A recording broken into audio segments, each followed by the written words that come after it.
Tandaan niyo po, walang miyembro ng pamilya na habang panahon makakasama mo.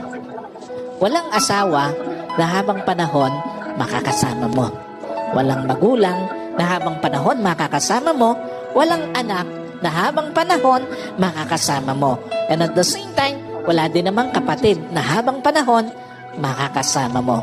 Meron lang itinakdang panahon ang Diyos para makasama sila sa buhay mo. Meron lang itinakdang panahon ng Diyos para ma-enjoy mo yung mga panahon na makakasama sila.